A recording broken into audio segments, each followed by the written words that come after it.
I've arrived at the Kanyaalta beach. Looks really nice. But before I go down there, the museum is just over here, so I'll go and take a look over there.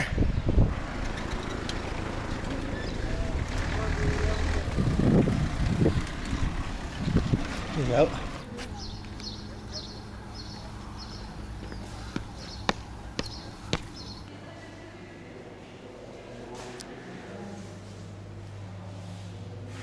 Really not a fan of audio guides. I got one in Pompeii and it was useless, rubbish, waste of money. So I didn't get the one here for 35 lira, which is €3.50. The problem, you come to certain things like this that look really interesting, and then there's no English. There's just a bit of writing in Turkish. But what we're looking at here, if you see the pictures, it looks like these small like graves in under the ground, where the body was kind of stuffed in, like this. I can't even tell like when exactly it is. And here's an open one just to show you what it's like. So the body's like curled up and some of the belongings, some cups, some pots in there as well. I haven't seen this before, that's interesting. There's the photos taken of when they were first found. So, bronze statue of Attis, the god Attis, was found here in Antalya, but ancient Perga, yeah. I don't know if you know the story of Attis. Attis was famous for cutting his own willy off. According to the myth, Cybele fell in love with Attis, but Attis married a river goddess. So then Cybele killed the river goddess, and then poor Attis here became a lunatic and cut his own balls off and then died. He's got a smile, looks happy.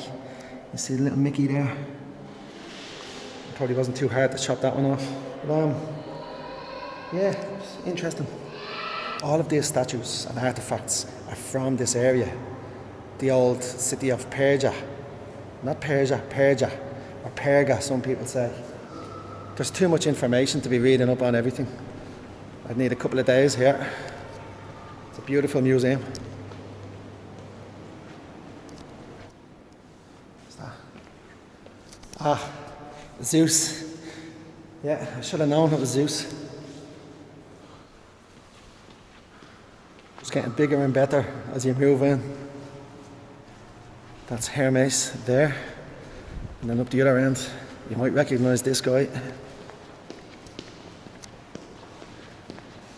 Alexander the Great. Now, the bodybuilder over here, you can probably guess who this one is. Here's a hint, Superman was based on him. Hercules, no head.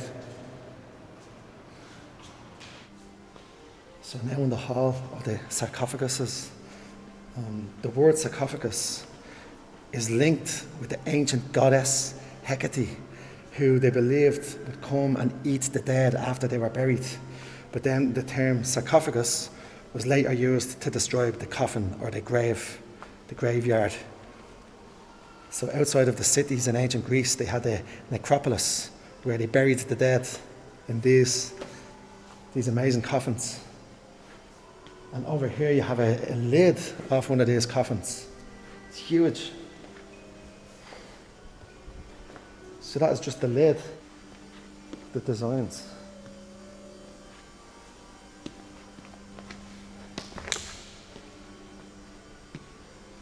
Interesting because today you see we have fancy coffins and fancy tombstones.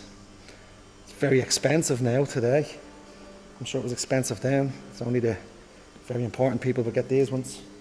Out into the heat, but at least I can take the mask off now.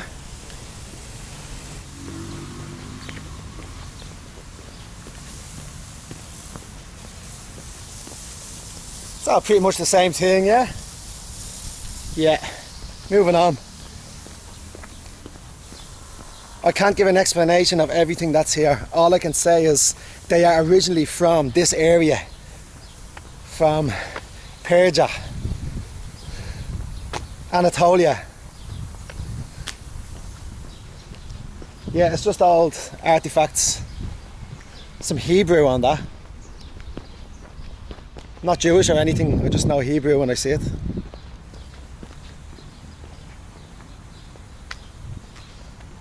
I think I'm just about done here.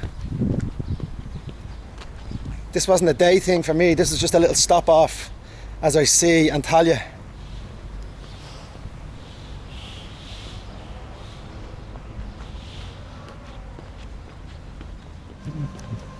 I actually had myself a cup of coffee and a bottle of water here earlier before I started because I was just exhausted from the heat.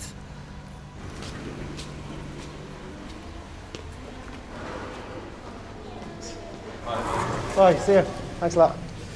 So the cost was 55 lira, which is about €5, €5.50 a ticket. It's well worth it. It's very central in the city, so you might as well stop in for an hour or two. I mean, it was on the way to the beach, why not?